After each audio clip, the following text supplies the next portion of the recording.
What's up, everybody? UFC St. Louis is officially in the books, and this is going to be my full card recap and reaction. I just want to say it is always great whenever we get a fight night that is not at the Apex, that has a live crowd, because you got to see, man, it was rocking in St. Louis. You know, just watching through the TV, whenever you hear the crowd and the energy, it just makes the fight so much better. Not only that, we had some great fights, and it's always entertaining whenever Derek Lewis can go out there and get a finish and pull his post-fight shenanigans, moon the crowd, do all sorts of different things. So that is always fun whenever we get that. But let's waste no time, hop right into this. The first fight of the night, Veronica Hardy, JJ Aldrich. Really solid win by Veronica Hardy. I know it wasn't the most exciting performance that we've seen, but overall, I've always mentioned having Dan Hardy in her corner just seems like a little bit of a cheat code, right? He's always going to have her prepared, always going to have her ready. And Veronica, you can tell she's been working on the strength and conditioning. You could see it, you know, in her upper back. Like, you could see she's physically in a much better condition than what she has been before. She's always had really good speed. She's got, you know, a solid ground game as well. We saw a little bit of the strength advantage, which I figured was going to play a factor in a little bit of the grappling, which is why I was like, I think Veronica is going to kind of steer clear of some of the grappling exchanges, considering JJ would be a little bit, you know, stronger in terms of the grappling. But Veronica had a significant speed advantage. I wish she would have let her hands go a little bit more. She was landing some really good kicks, kind of floating around on the outside. You know, unfortunately, she ended up on bottom a few times with JJ, which was kind of concerning in terms of the judges, because we got to see some wild scorecards tonight. But nonetheless, Veronica Hardy and her speed and the more experience that she's going to gain moving forward with Dan Hardy in her corner, I like the future for Veronica Hardy. I think it's bright for her. Moving on, Charles Johnson, Jake Hadley. Charles Johnson is really exciting, man. I like watching Charles Johnson in his hometown, you know, getting a fight in front of, you know, fans that are there for him. Like, this was a perfect night for Charles Johnson, pretty much, right? I know that Jake Hadley was kind of, you know, he started the fight very aggressive, pressuring, trying to back up Charles Johnson, close him down, you know, up along the fence. But Johnson is just so slick, man. His hands are fast. They're sharp. That right hand, the way he throws that right hand is nasty. It's straight. It's right down the middle. You know, Despaigne should maybe take some notes, and Derek Lewis as well. You know, just because you have power doesn't mean that you can, you know, you could go in there and land, you know, those wild, crazy, you know, brawler-like hooks, which is great when it works. But when you throw a good, sharp, straight right hand, it doesn't require a ton of effort. And when it lands, it's just right on the button. And we see, perfect example, Charles Johnson sat down Jake Hadley with a beautiful straight right hand, was able to sit him down. The movement, the pace, just the overall striking of Charles Johnson. His takedown defense was excellent. Jake Hadley had pretty much no success in terms of the wrestling in this matchup, which I actually was kind of surprised. I thought we would maybe see Hadley, you know, score a couple takedowns, be able to do a little bit of something with them. Nonetheless, Charles Johnson had the answer for all of that. His kicks were good. He was attacking the legs of Hadley. That straight right hand, as I mentioned, was outstanding. And we saw Hadley trying to do the Poirier in there, that little stonewall, crawfish guard, whatever you want to call it. But really impressive performance by Charles Johnson. I want to see him fight a ranked guy next. The flyweight division needs contenders. I think he is a very exciting fighter. He's got a fun fighting style. Great performance by Charles Johnson. Moving up the card, we have Trey Waters, Billy Ray Goff. I like what we saw, obviously, for both of these guys, man. I think that might be the fight of the year thus far. I know people are pointing at the Holloway-Gaethje fight as this, like, back-and-forth war where, yes, it was a really good fight, but the last 10 seconds is kind of what, like, stamped it, right? It was a fun fight to watch, but this Trey Waters and Billy Goff fight, just from the minute the fight started, these guys were getting after it. They both got super tired. At one point, I was like, oh man, Trey Waters, he looks gassed. And then Goff was starting to pour it on. Then he got tired. And then Waters kind of got a fresh, you know, catch of air. And I was like, dude, that fight was crazy. I think so far that might be that's definitely one of the best fights that we've seen thus far in 2024. But shout out to Trey Waters, man. I figured coming into this matchup, the range, the striking, that kind of pinpoint accuracy that he has and that long-rangey style that Waters likes to operate in, it just, I figured, was going to be a little bit of a problem for Billy Goff. But Goff was having a lot more success than what I thought, right? I knew that he was going to have to probably make it one of those dirty, grimy type of fights, get in the phone booth, try to take away the range of Trey Waters. But we've seen that Trey was able to weather that storm. He does hold his hands a little bit low, pull his head away, and I was like, man, if Goff just adds a head kick onto the end of that, I think he might have been able to catch Trey Waters with something. But nonetheless, that was an outstanding fight between those two men, and I think that, like I said, that might be the fight of the year thus far. Moving up the card, we got Tabitha Ricci, Tisha Pennington. This was a robbery. I thought Tisha Pennington won the fight. Tisha Torres, for those of you that are like, who's this? I thought she won the fight. I thought she was landing the better shots. She was putting the volume on Tabitha Ricci. I just don't think Tabitha, what did Tabitha really do? I mean, I just thought Tisha, I figured when this went to the judges' scorecards, I literally was like, this is going to be a robbery. I could just smell the robbery in the air just from her dating Callum Walsh to the way she looks and the UFC trying to push the agenda. I don't know. I just had a feeling of robbery when it went to the judges' scorecards. Tisha Pennington won the fight. She was landing more shots, more significant shots, and I thought she was kind of piecing up Tabitha Ricci, and I think we learned quite a bit about Tabitha Ricci, as I mentioned, leading into the fight.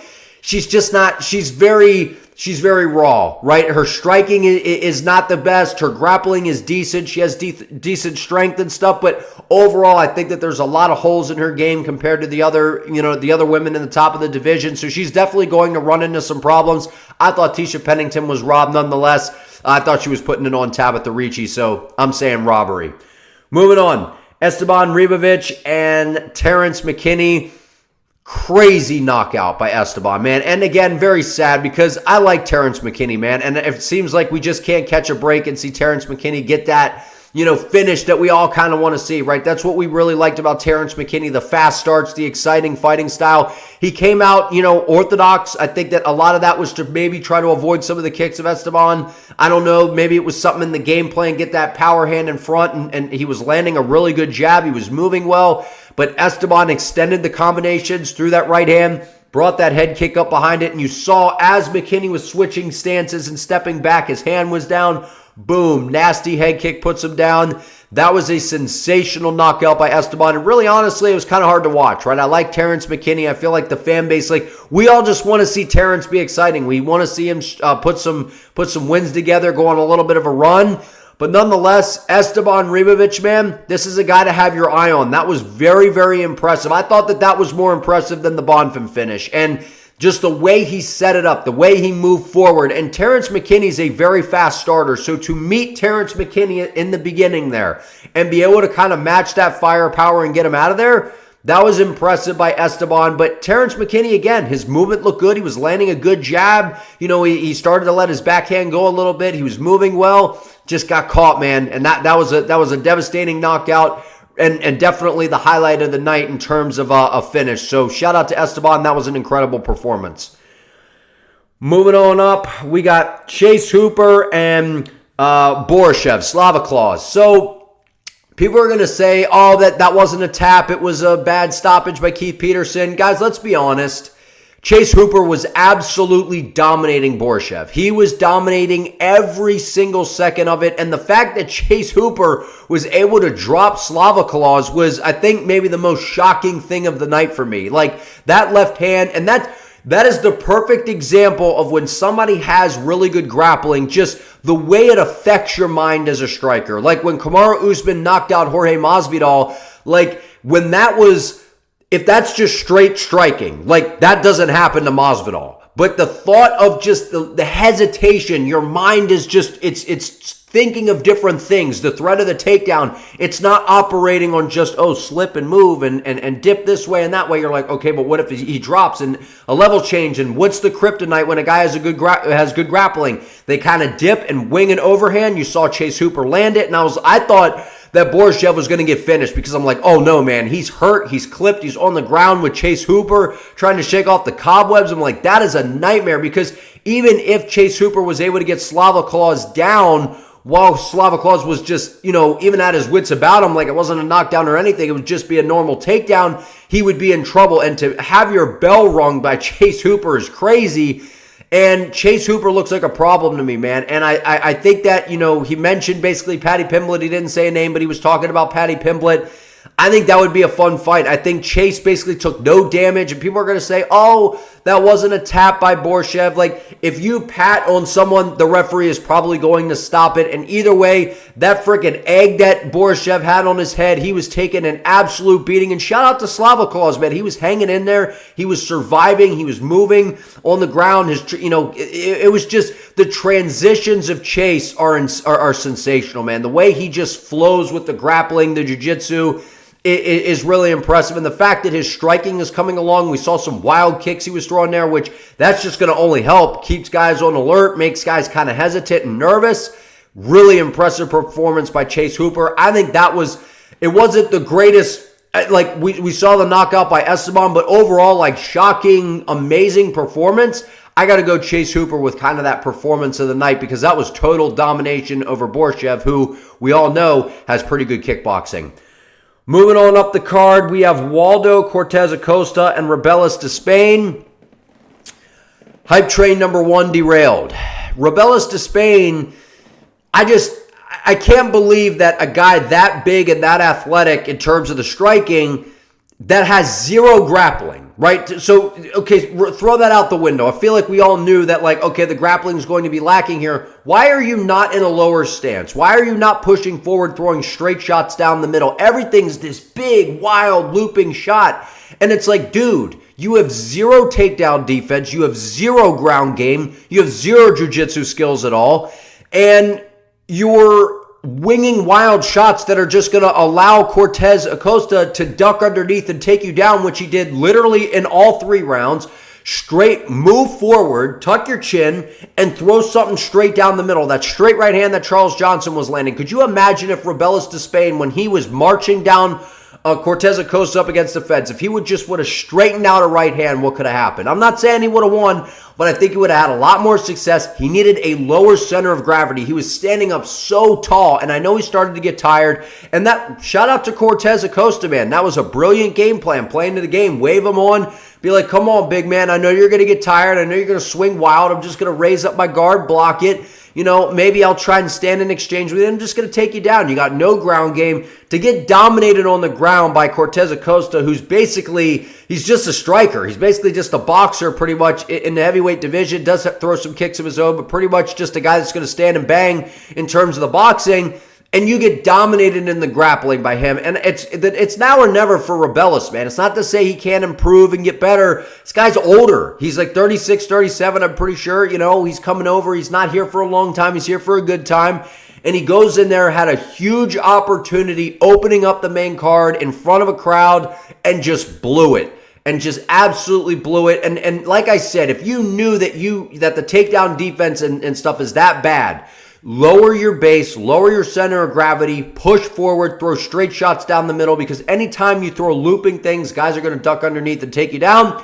Cortes-Acosta did it 3 rounds in a row. But shout out to Cortes-Acosta, man. That was an impressive performance. And I'm sure he's going to get a ranked guy next to, probably somewhere, I don't know, somewhere in that 10 to 15 range, probably, considering he took out a hype train in Rebellis Despaigne. But I feel guilty kind of falling into that hype train with Rebellis because that was I don't know. That was just crazy to me.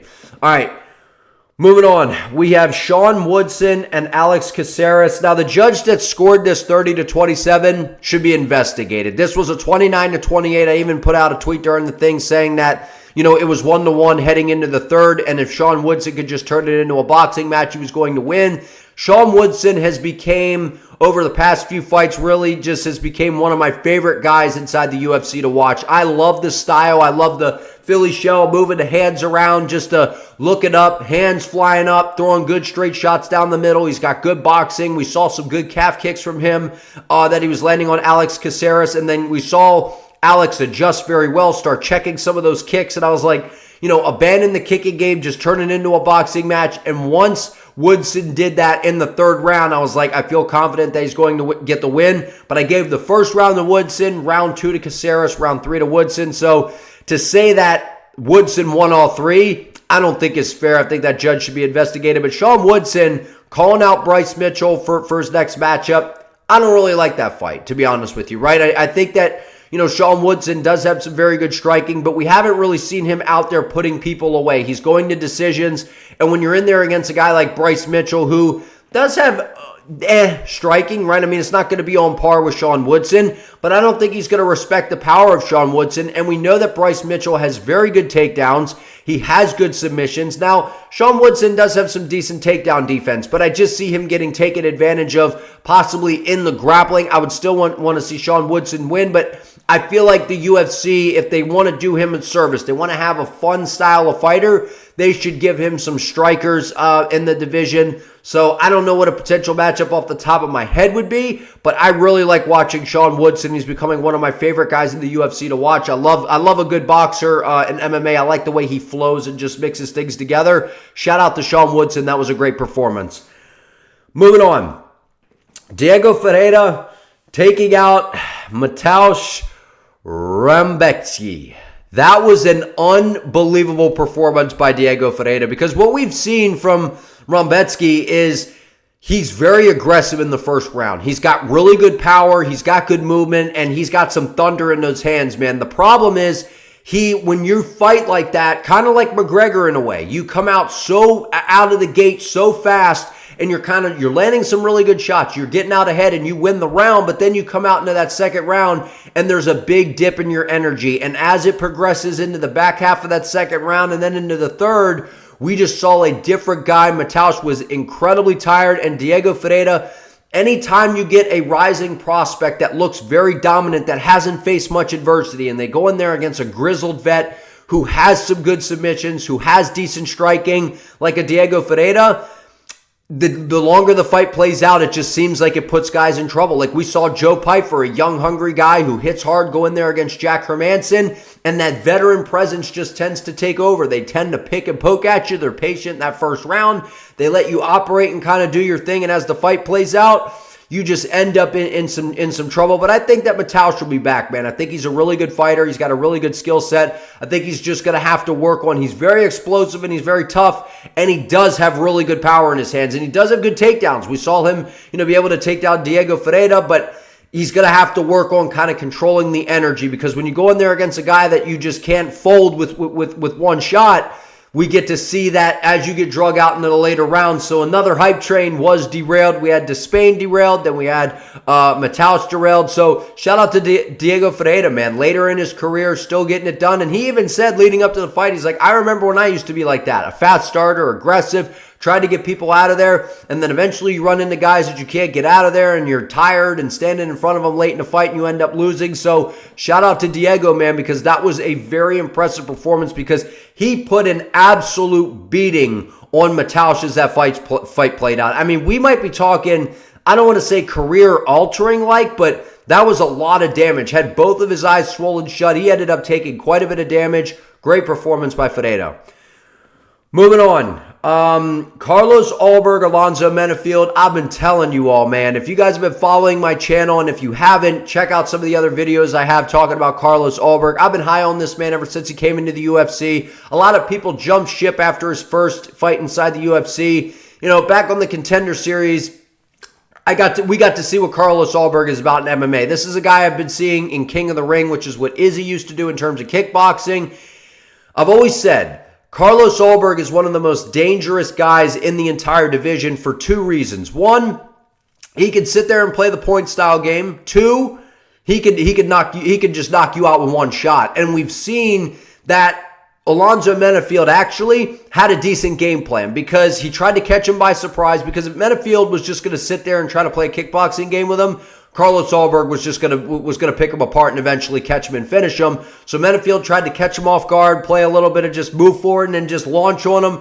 Ulberg just slid out of the way and just landed some nasty shots. But man, Carlos Ulberg, you got to stop playing with this guy. He is absolutely sensational. He's dangerous. I think that maybe a matchup with like Anthony Smith or a Johnny Walker, maybe Anthony Smith, try and get him a win inside the top 10, because he just beat Menifield, who was ranked number 11. Carlos Ulberg is a monster. He has really good striking, and the only loss on his record was he was beating up on Kennedy and Nzechukwu, man, and it was his UFC debut, big spotlight. He just gassed. He got tired, and that was also him down at, I think he was down at middleweight, so then now he's up at 205. He's not draining himself as much. Carlos Ulberg is a problem, man. He can sit there. He can play the points game. He can snipe at you. He's got some nasty calf kicks that we didn't even get to see him use in this fight. He's got a really good jab. He's got good range management, and the power clearly is there, man. 12-second knockout, 12-second finish over Alonzo Menifield. Incredibly impressive. Well done, Carlos Ulberg. Moving on, co-main event, Joaquin Buckley and Nursultan Ruziboev. I'm actually kind of surprised at what we saw from Joaquin Buckley, man. He just is a problem down at 170 pounds. He just seems to have figured it out. He's got that Mike Tyson peekaboo style. His movement is good. He was either all the way in or all the way out in this matchup. Nursultan is incredibly tall for the weight class, but he was relying too much on just throwing a straight right hand and a knee up the middle, way too one-dimensional to where he became very predictable. Joaquin Buckley was able to figure him out, and I couldn't believe how easily Joaquin Buckley was able to take him down. I mean, he would just shoot a blast double, and there was almost no resistance from Nursultan Ruziboev, and just the power difference was crazy, man. Buckley it just seemed right, man. In St. Louis, the crowd was on his side. It just seemed like Buckley was not going to be denied, and I just want to point out, that was one of the worst call-outs. Calling out Conor McGregor wasted the spotlight. That was just a disaster at the end. That was not a good call-out by Joaquin Buckley. Good performance, terrible call-out. You know, definitely give him a top guy inside the welterweight division. Somewhere between that 5 and 10 ranking, I think could make sense. Maybe we could see him in like a Gilbert Burns type of matchup, something like that. I don't know, maybe him and MVP, depending on what kind of turnaround. I know that they're trying to get MVP on 304, so maybe not. But Joaquin Buckley, man, he has been a real problem down at 170 pounds. I like him in the weight class. His movement, his power, his speed, he just looks like a whole problem, man. Shout out to Joaquin Buckley. Great performance.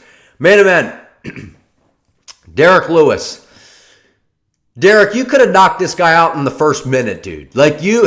Derek Lewis, you could just never trust Derek Lewis in there, man. We all want to see him win. We all want to see that crazy finish. We all want to see the fun post-fight antics that he's going to pull. His coaches were pleading with him after the first round. Please, Derek, get back to space. Let your hands go. This guy doesn't have it with you on the feet, man. Like, there was a huge advantage in terms of the striking. And Derek, I get you went out there. It was a nice trip. It was a nice takedown. Okay, you proved your point. Get back to range, knock the guy out. He could have finished Nascimento in the first minute, in my opinion, or first couple minutes. At least the first round would be fair enough to say. I mean, there was a huge advantage in the striking. Derek Lewis just messes around, man, puts himself in positions to where you're like, geez, is he gonna give up his back here and get submitted? Because he was definitely, the better fighter in there. Nascimento, he's still young in the game. He's still got some time. His first big, opportunity against Derek Lewis in a main event.